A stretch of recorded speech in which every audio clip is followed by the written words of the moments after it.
दोस्तों, आज से लगभग 5000 साल पहले एक ऐसी तहजीब थी जो ना सिर्फ दुनिया की सबसे पुरानी सिविलाइजेशन में शुमार होती है, बल्कि उसकी अर्बन प्लानिंग, ड्रेनेज सिस्टम और आर्किटेक्चर का आज के जमाने के लिए भी हैरत अंगेज है। इस तहजीब का नाम है इंडस वैली सिविलाइजेशन, जिसे हम सिंधु घाटी की तहजीब के नाम से भी जानते हैं। इसका पहला सबूत 1920s में मिला, जब ब्रिटिश आर्कोलॉजिस्ट ने हड़प्पा और मोहनजोदाड़ो में एक्सकवेशन स्टार्ट किया।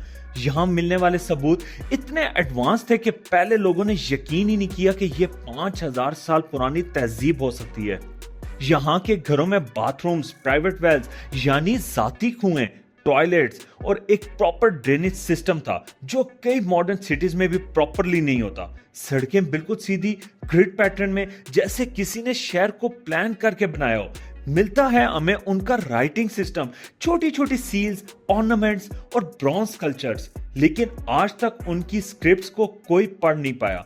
सबसे अजीब बात, इस पूरी सिविलाइजेशन में कोई बड़ा रॉयल पैलेस, बड़ा मंदिर या टॉम तक नहीं मिला। तो सवाल उठता है, ये लोग किस तरह जीते थे, इनका लीडर कौन था, और ये सब कुछ इतना अचानक कैसे खत्म हो गया। अगर आपने चैनल को सब्सक्राइब नहीं किया तो सब्सक्राइब कर लें और वीडियो को लाइक करके अपने प्यारों के साथ शेयर जरूर करें, क्योंकि sharing is caring. Indus valley civilization की सबसे बड़ी मिस्ट्री ये नहीं कि वो कब शुरू हुई, बल्कि ये है कि वो इतनी ऑर्गेनाइज्ड और पीसफुल होने के बावजूद खत्म कैसे हो गई। सोचिए, एक सिविलाइजेशन जिसमें 5 मिलियन से ज्यादा लोग रहते थे, जहां के हर घर में प्रॉपर बाथरूम, सेवरेज और वाटर सिस्टम था, लेकिन आज उसका नाम तक नहीं रहता। एक थ्योरी यह कहती है कि उनकी बर्बादी की वजह थी क्लाइमेट चेंज। जियोलॉजिकल स्टडीज से पता चलता है कि कुछ 3000 BCE के बाद मॉनसून पैटर्न चेंज होने लगे थे। जो नदियां उनकी जिंदगी का सोर्स थी, जैसे कि सरस्वती और घग्गर हाकरा, वो सूखने लगी। जब पानी चला गया तो खेती चली गई, खेती गई तो ट्रेड गया, और ट्रेड गया तो जिंदगी का सारा निजाम ही कोलैप्स कर गया। लेकिन एक और थ्योरी कहती है कि इंडस वैली लोग आर्यन इन्वेजन का शिकार हुए। आर्यन सेंट्रल एशिया से आए और उन्होंने सेटल होने के लिए जरखेज जमीन चाहिए। कुछ हिस्टोरियंस मानते हैं कि आर्यंस ने मोहनजोदाड़ो जैसे शहरों पर हमला किया और लोकल लोग या तो मार दिए गए या भगा दिए गए। लेकिन प्रॉब्लम यह है, अब तक किसी एक्सकवेशन में लार्ज स्केल वॉर या वायलेंस का कोई सबूत नहीं मिलता। ना तो वसी कब्रें, ना ही जली हुई बस्तियां। तो इन्वेजन थ्योरी पे भी डाउट है।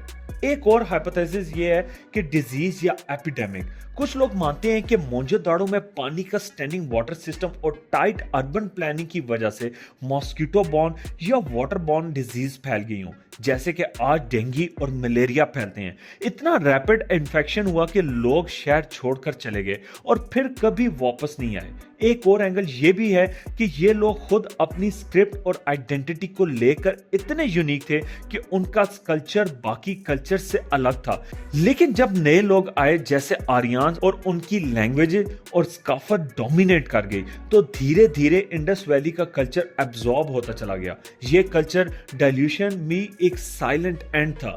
कुछ इंडिपेंडेंट रिसर्चर्स तो ये भी सजेस्ट करते हैं कि यह सिविलाइजेशन का नेचुरल एंड था, कोई बड़ी कॉन्स्पिरेसी या डिजास्टर नहीं, सिर्फ टाइम का असर। सोसाइटीज बनती हैं, ग्रो करती हैं और फिर ट्रांसफॉर्म हो जाती हैं। शायद इंडस वैली के लोग माइग्रेट कर गए और नए कल्चर में मिक्स हो गए, और उनका असली नाम, उनकी बोली, सब कुछ हिस्ट्री के पन्नों में खो गया।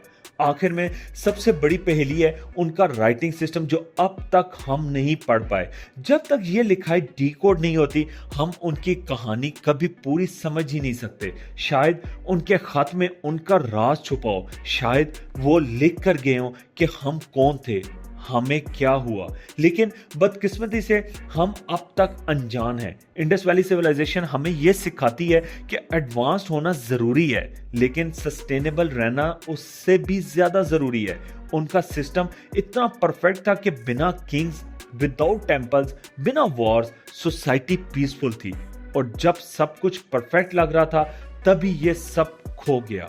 ये एक वार्निंग भी हो सकती है। अगर हम एनवायरनमेंट, सिटीज और सोशल सिस्टम का ख्याल ना रखें, तो हम भी एक दिन किसी हिस्ट्री बुक का एक पेज बनकर रह जाएंगे। तो दोस्तों, आपको क्या लगता है, इंडस वैली का असली डाउनफॉल क्या था? कमेंट्स में लिखें अपनी ओपिनियन। और अगर वीडियो इन्फॉर्मेटिव लगी हो तो लाइक करें, शेयर करें और सब्सक्राइब करें सुनो जरा फैक्ट्स को, जहां हर राज होता है लॉजिक और हिस्ट्री के साथ। अपना, अपने प्यारों का और अपने मुल्क का ख्याल रखिए।